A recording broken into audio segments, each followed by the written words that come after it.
Do you know what LGBT is or even what it stands for?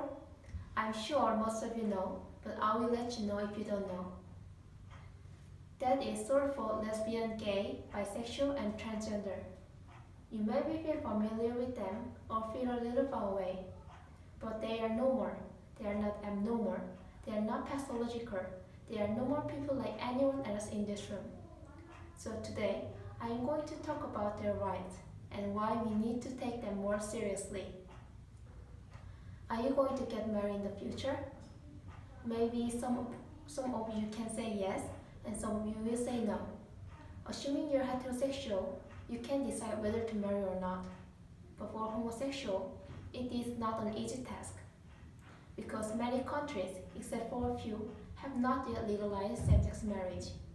So I want to say all countries have to legalizing same-sex marriage. So I will start to talk about how this relates to human rights. Everyone has the right to live like a human being. Among them is the right to love, and the illegalization of same-sex marriage is harming this. Someone who identifies as a homosexual is just another member of society that exists within all human society. Therefore, legal and religious approval is needed to promise them lifelong love so that all members of society can live equally. In Christianity, there is general trend in denying homosexual and same-sex marriage, and the principle of religion needs to be reinterpreted to fit the changing time as time changes. In that sense, it is desirable to give them opportunity like heterosexuality. Second thing that I want to talk about is the meaning of the marriage. Some argue that because marriage is a social system allowed to give birth to children in the stable family environment, homosexual people can never have a family, and allowing them to marry is ignore the true meaning of the marriage and historical nature of marriage. But marriage is not just about race breeding, so homosexual couples cannot be inferior. Like heterosexual couples, gay couples should be legally recognized, and they should also have a social system where they can adopt and raise their children after marriage. The idea that same-sex marriage affects the falling birth rate is blatant lie. While married couples with children were majority decades ago, now nearly 57% of US households are childless. In 2012, about 29% include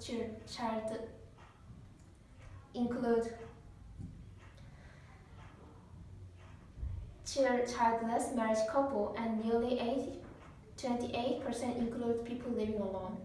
Even so many people are heterosexual, they don't have child. We should not to try to find cause of robot plate program from the sex minority. They are just born like that, but wouldn't it be too cruel to deny their existence? Imagine you love someone, and that feeling can prevent from you living normal lives. And I want to talk to people who deny their existence and oppose gay marriage. You are not a god. You have no right to judge others. Homosexual people can be around you now. That means your family and friends can be homosexuals. Sexual orientation is not something that you can decide on your disclosure. That means, depending on who you are meeting, you are likely to feel homosexual. So, legalization of same-sex marriage is necessary for our neighbor and for myself and for all of us. Thank you for listening.